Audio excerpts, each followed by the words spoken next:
अस्सलाम वालेकुम वरहमतुल्लाहि वबरकातुहू। I am sir Shoaib, theoretical physicist. ये है मेरा प्यारा सा channel physics with sir Shoaib. उम्मीद करता हूँ आप लोग खैरियत से होंगे, ठीक ठाक होंगे, अच्छी तरह से होंगे। तो आज हम 10 फिज़िक्स के पीके बुक जो पहला चैप्टर है simple harmonic motion and waves, उसके जो एक्सरसाइजेज है उनको अब हम शुरू करेंगे। देखिए, हर एक्सरसाइज के चार चार पोर्शन होते हैं। पहले पोर्शन को हम बोलते हैं एमसीक्यूज़, दूसरे पोर्शन को हम बोलते हैं कंसेप्चुअल क्वेश्चन, तीसरे को हम बोलते हैं कॉम्प्रिहेंसिव क्वेश्चन और चौथे पोर्शन को हम बोलते हैं न्यूमेरिकल क्वेश्चन। लेकिन जो कॉम्प्रिहेंसिव क्वेश्चन है इसका ताल्लुक टॉपिक के साथ होता है, तो ये जब हम टॉपिक करेंगे तो फिर ये टॉपिक के साथ हो जाएगा। तो इस वजह से हर चैप्टर के तीन तीन पोर्शन है, एमसीक्यूज़ है, कंसेप्चुअल क्वेश्चन है और न्यूमेरिकल है। सो इस वजह से आज हम एमसीक्यूज़ पर बात करेंगे। के book 10 physics chapter number 1 simple harmonic motion and waves के जो एमसीक्यूज़ है उन पर बात करते हैं। तो मेरा तरीका ये होगा कि हर एमसीक्यूज़ को मैं समझाऊंगा भी और साथ साथ जो उसका जो सलूशन है वो भी मैं डायरेक्ट दूंगा। तो शुरू करते हैं, पहले एमसीक्यूज़ से शुरू करते हैं। देखिए, इस पहला जो एमसीक्यूज़ है इसका मतलब यह है कि मिसाल के तौर पर एमसीक्यूज़ नंबर 1 तो टोटल 9 एमसीक्यूज़ है। अब हमने एक एक एमसीक्यूज़ को हम करेंगे। तो पहले एमसीक्यूज़ को ज़रा देख लेते हैं। पहले एमसीक्यूज़ का मतलब ये है कि मिसाल के तौर पर यहाँ पर मैंने इसी तरह का एक रिजिड सपोर्ट ले लिया। यहाँ पर मैंने एक स्ट्रिंग जो है वो ले लिया। अब मैंने ऐसा कर दिया कि मैंने यहाँ पर इसको इस तरह पकड़ा, ऊपर की तरफ या नीचे की तरफ मैंने इसी तरह का एक वेव जो है वो पैदा कर दिया। अब देखिए, ये जो वेव है यहाँ पर इसको हम बोलते हैं मीन लेवल। मीन लेवल से ऊपर वाले पोर्शन को हम बोलते हैं क्रिस्ट और मीन पोजीशन से नीचे वाले हिस्से को हम बोलते हैं ड्रफ। यहाँ पर अगर मैं बात करूँ, इस केस में पार्टिकल इस डायरेक्शन में ऑसिलेट हो रहे हैं। पार्टिकल जो है वो इस डायरेक्शन में ऑसिलेट हो रहे हैं और वेव्स इस डायरेक्शन में जा रही है। तो यहाँ पर अब देखें, पार्टिकल ऑसिलेशन और वेव्स प्रोपेगेशन ये दोनों म्यूचुअली परपेंडिकुलर है। पार्टिकल इस तरह ऑसिलेट हो रहे हैं और वेव्स इस डायरेक्शन में जा रहे हैं। तो जब भी पार्टिकल की ऑसिलेशन और वेव प्रोपेगेशन ये दोनों म्यूचुअली परपेंडिकुलर हो तो फिर इस तरह के वेव्स को हम बोलते हैं ट्रांसवर्स वेव्स। तो इस स्ट्रिंग के सरफेस के ऊपर ये जो वेव्स बन गए हैं इसको हम बोलते हैं ट्रांसवर्स वेव्स। अब देखिए, यहाँ पर देखिए, ये वेव का वो वाला हिस्सा है जो मीन पोजीशन से ज़्यादा फासले पर मौजूद है, इसको हम बोलते हैं एम्पलीट्यूड। इसी तरह यहाँ पर भी वेव का वो वाला हिस्सा जो मीन पोजीशन के से ज़्यादा फासले पर मौजूद हो इसको हम बोलते हैं एम्पलीट्यूड, जो कि हम ऐसे एक्स नॉट एक्स एम से डिनोट करते हैं। अब इस एमसीक्यूज़ का मतलब ये है कि मिसाल के तौर पर यहाँ पर मैंने एक रेड स्पॉट जो है यहाँ पर इसी तरह का एक हिस्सा मैंने लिया और इसको मैंने रेड कर दिया। अब ये वाला जब इस पर ये मुकम्मल वेव एक क्रस्ट और एक ट्रफा ये जो है इन दोनों जब मिलते हैं तो फिर एक वेव जो है वो बनता है। तो इस एमसीक्यूज़ नंबर 1 का मतलब यह है कि जब ये मुकम्मल वेव इस रेड्स पे स्पॉट पर पास होगा तो फिर ये कितना फासला कवर करेगा, कितना एम्पलीट्यूड के बराबर फासला जो है वो कवर करेगा। तो अब आते हैं, इसको एक्सप्लेन करते हैं। देखिए, सबसे पहले जो है ये वाला हिस्सा जब इस पार्टिकल पर पास होगा तो फिर ये जो पार्टिकल है ये मीन पोजीशन से एक्सट्रीम पोजीशन पर चला जाएगा और एम्पलीट्यूड ए के बराबर फासला कवर करेगा। फिर इसके बाद जब ये वाला हिस्सा इस पार्टिकल पर पास होगा जो कि ये ऑलरेडी एक्सट्रीम पोजीशन पर है, तो फिर ये जो पार्टिकल है ये एक्सट्रीम से मीन पोजीशन पर आएगा और एम्पलीट्यूड ए के बराबर फासला कवर करेगा। अब जब ये वाला हिस्सा इस पार्टिकल पर जो कि मीन पोजीशन पर मौजूद है पास होगा तो फिर ये जो पार्टिकल होगा ये इस मीन पोजीशन से नेगेटिव एक्सट्रीम पोजीशन पर चला जाएगा और एम्पलीट्यूड ए के बराबर फासला कवर करेगा। फिर इसके बाद ये वाला हिस्सा जब इस पार्टिकल पर पास होगा तो फिर ये जो पार्टिकल है ये एक्सट्रीम पोजीशन से नेगेटिव एक्सट्रीम पोजीशन से मीन पोजीशन पर आएगा और एम्पलीट्यूड ए के बराबर फासला कवर करेगा। अब इनको काउंट करें, एम्पलीट्यूड ए और एम्पलीट्यूड ए 2a हो गया, एम्पलीट्यूड ए 3a हो गया और 4a हो गया। मतलब ये है कि इस पार्टिकल पर जब ये मुकम्मल वेव पास हो जाए तो फिर ये जो पार्टिकल रेड स्पॉट है ये 4a के बराबर फासला कवर करेगा। तो इसमें जो ऑप्शन नंबर डी है 4a यानी ये जो है 4 एम्पलीट्यूड टाइम ऑफ ए के बराबर फासला कवर करेगा। लेकिन अगर किसी ने आपसे ये पूछा कि ठीक है जब इस पार्टिकल पर मुकम्मल वेव पास हो जाए तो फिर ये 4 टाइम एम्पलीट्यूड ए के बराबर फासला कवर करता है। लेकिन अगर किसी ने आपसे ये पूछा कि अगर सिर्फ क्रस्ट इस पर पास हो जाए इस पार्टिकल पर तो कितना फासला कवर करेगा, तो ए और जमा ए 2 है। अगर इसी तरह सिर्फ ये वाला हिस्सा इस पर पास हो जाए तो एम्पलीट्यूड है, अगर ये वाला पास हो जाए तो 3 है। लेकिन अगर फुल वेव इस पर पास हो जाए तो 4a यानी 4 टाइम एम्पलीट्यूड ए के बराबर फासला कवर करेगा, जो कि ऑप्शन नंबर डी 4a जो है ये सही है। अब आते हैं एम्पलीट्यूड एमसीक्यूज नंबर 2 को आप लोग देखें। एमसीक्यूज नंबर दूसरा ये है, which of the following does not effect the period of mass spring system. यानी एमसीक्यूज नंबर 2 जो है मास स्प्रिंग सिस्टम के बारे में है। देखिए मास स्प्रिंग सिस्टम का जो टाइम पीरियड होता है वो हमें पता है कि मास स्प्रिंग सिस्टम का टाइम पीरियड बराबर होता है 2 pi under the root M और डिवाइडेड बाई के।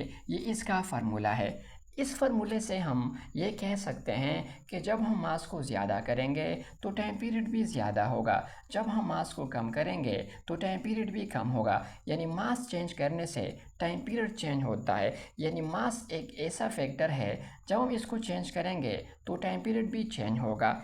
इसी तरह जो है जब हम स्प्रिंग कांस्टेंट को ज़्यादा करते हैं तो फिर टाइम पीरियड कम होता है, जब हम स्प्रिंग कांस्टेंट को कम करते हैं तो टाइम पीरियड ज़्यादा होता है। मतलब ये है कि स्प्रिंग कांस्टेंट से टाइम पीरियड भी इफ़ेक्ट होता है। यानी मतलब ये है कि मास चेंज करने से और स्प्रिंग कांस्टेंट से जो टाइम पीरियड है वो चेंज होता है, यानी इफ़ेक्ट करता है। लेकिन इस एमसीक्यूज़ में ये कहा गया है कि आपने वो वाला फैक्टर बताना है जब हम उसको चेंज करें तो टाइम पीरियड चेंज नहीं होगा। लेकिन यहाँ पर तो हमने देखा कि मास और स्प्रिंग कांस्टेंट चेंज करने से टाइम पीरियड चेंज होता है।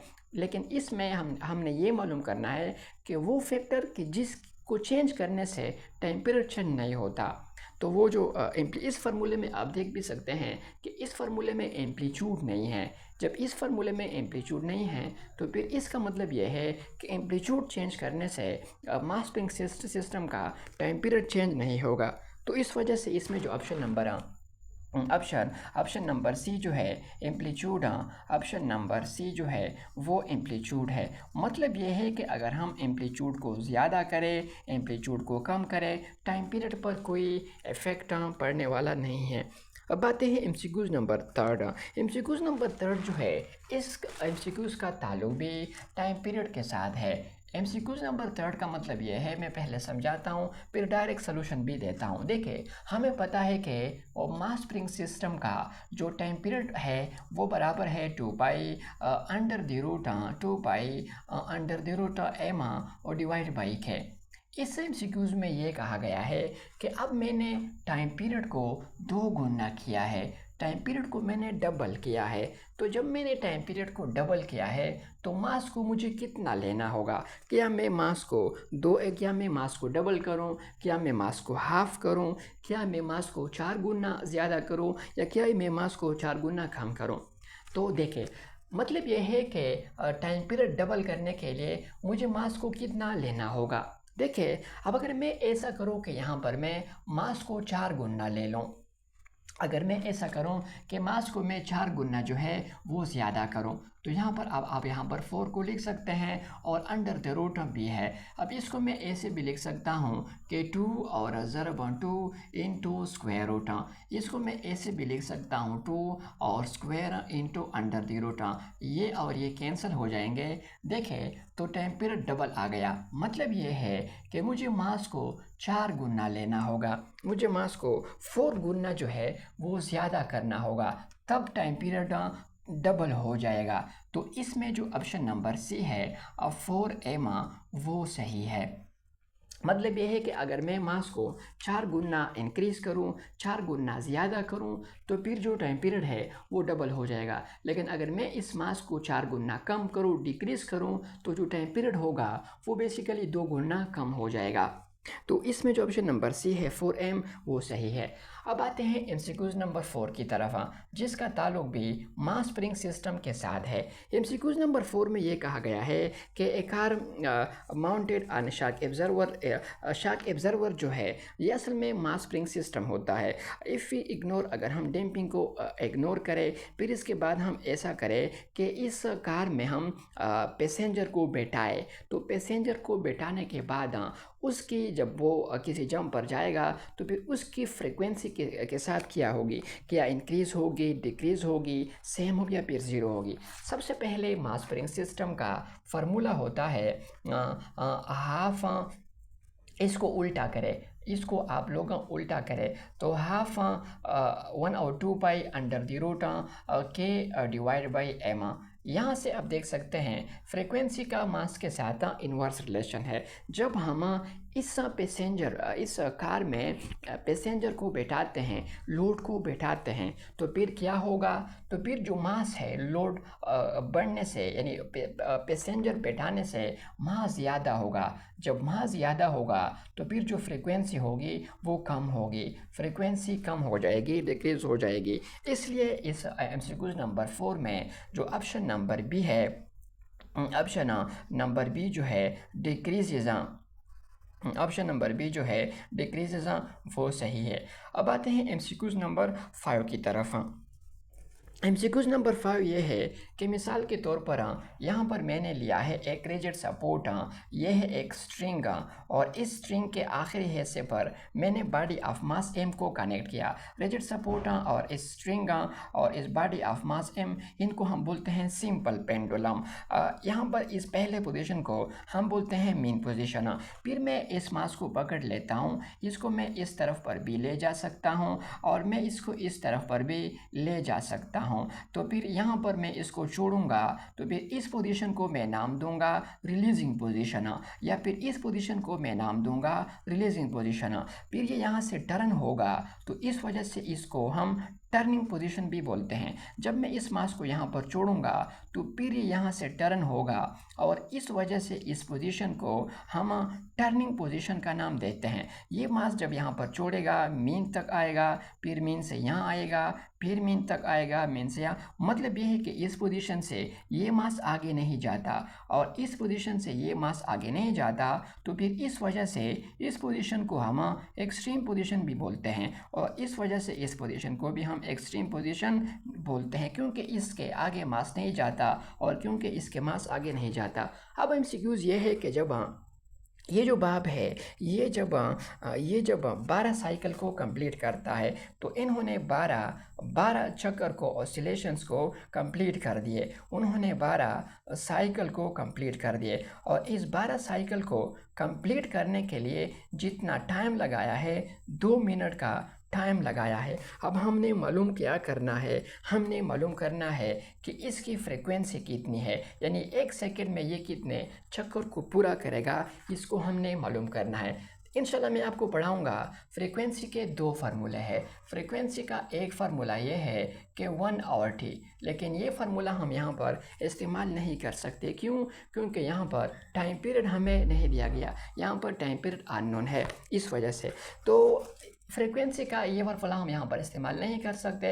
तो फ्रीक्वेंसी का दूसरा फार्मूला है number of cycle divide by time. ये वाला फार्मूला हम यहाँ पर यूज़ कर सकते हैं, क्योंकि नंबर ऑफ साइकिल भी है और टाइम। लेकिन यहाँ पर हमें सबसे पहले एक काम करना होगा, ये जो मिनट है इसको हमने सेकंड में कन्वर्ट करना है। इसको मैं ऐसे लिख सकता हूँ 2 और मल्टीप्लाइड बाई 1 मिनट।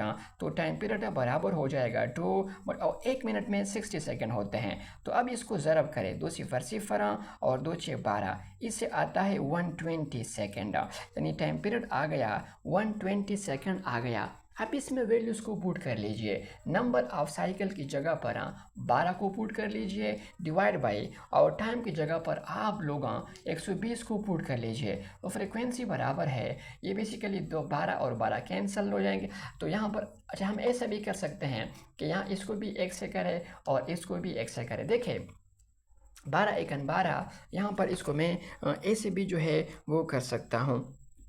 तो मैं इसको ऐसे भी जो है वो कर सकता हूँ, 12 एकन 12 और 12 10 120। तो यहाँ पर फ्रिक्वेंसी आ गया 1/10 और हर्ट्ज़। लेकिन इसको मैं ऐसे भी लिख सकता हूँ कि फ्रिक्वेंसी इज इक्वल टू 1/10 से कितना आता है 0.1, 0.10 हर्ट्ज़। तो इसमें जो ऑप्शन नंबर ए है, ऑप्शन नंबर ए जो है 0.10 हर्ट्ज़, ये सही है। अब आते हैं एमसीक्यूज़ नंबर 5 भी हो गया। एमसीक्यूज़ नंबर 6 की तरफ आते हैं। एमसीक्यूज़ नंबर 6 में ये बोला गया है कि मिसाल के तौर पर एक सिंपल पेंडुलम है, एक सिंपल पेंडुलम है। तो चलो यहाँ पर मैं कर लेता हूँ, यहाँ पर जो है मैं कर लेता हूँ एमसीक्यूज़ नंबर 6। एमसीक्यूज़ नंबर 6 में ये बोला गया है कि मिसाल के तौर पर ये है एक रिजिड सपोर्ट, ये है एक स्ट्रिंग और ये है बॉडी ऑफ मास एम। इस पहले पोजीशन को हम बोलते हैं मेन पोजीशन। अब देखिए अब हमने ऐसा कर दिया कि इस मास को, इस बॉडी ऑफ मास एम है, पहले मैंने ऐसा किया कि इसका जो मास है ये आयरन का बना हुआ है, यानी आयरन का बना हुआ है। फिर इसके बाद मैंने इसको रिप्लेस कर दिया, फिर इसके बाद मैंने इसको लेड से रिप्लेस कर दिया, लेड से मैंने इसको रिप्लेस कर दिया। तो जब ये ऑसिलेशन करेगा और एक ऑसिलेशन जितना टाइम में वो कंप्लीट करेगा, जिसको हम टाइम पीरियड, इंशाल्लाह हम पढ़ेंगे, इसको हम टाइम पीरियड बोलते हैं। एक चक्कर जब पूरा होता है और जितना टाइम लगाता है, एक चक्कर पूरा करने में जो टाइम लगाता है, उस टाइम को हम बोलते हैं टाइम पीरियड।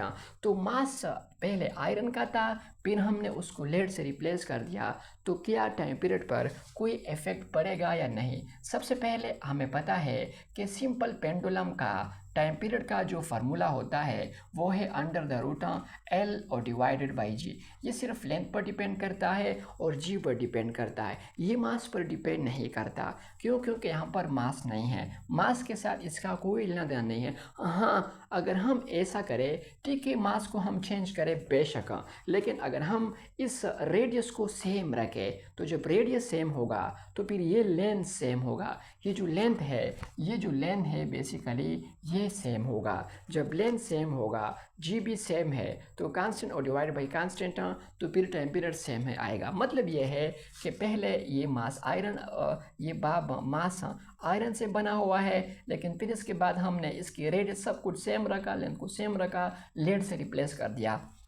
तो पहला इसका जो टाइम पीरियड था, अब भी उसका टाइम पीरियड ही होगा। मतलब ये है कि ये टाइम पीरियड पर डिपेंड नहीं करता, टाइम पीरियड जो है वो सेम रहेगा। तो इसमें जो ऑप्शन नंबर ए है, स्टे द सेम, ये जो है सही है, ऑप्शन नंबर ए जो है सही है। अब आते हैं एमसीक्यूज़ नंबर 7 की तरफ। अच्छा, 8 एमसीक्यूज़ है, तो अब आते हैं एमसीक्यूज़ नंबर 7 की तरफ।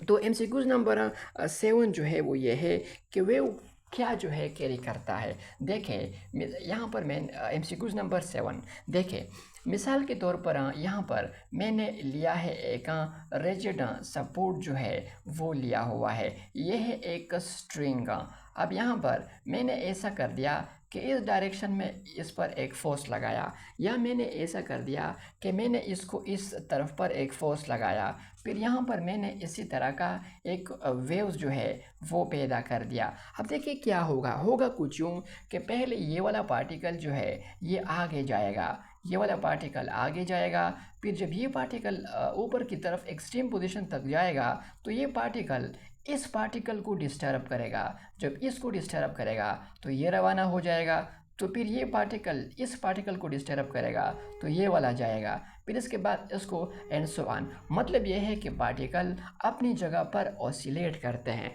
पार्टिकल अपनी जगह पर ऑसिलेशन कर रहे हैं, पार्टिकल अपनी जगह पर ऑसिलेशन कर रहे हैं। जितने भी पार्टिकल है सब पार्टिकल अपनी जगह पर ऑसिलेशन कर रहे हैं। लेकिन जब ये पार्टिकल ऑसिलेशन कर रहा था तो इंटरमॉलिक्यूलर फोर्स की वजह से इस पार्टिकल ने भी मोशन शुरू कर दिया।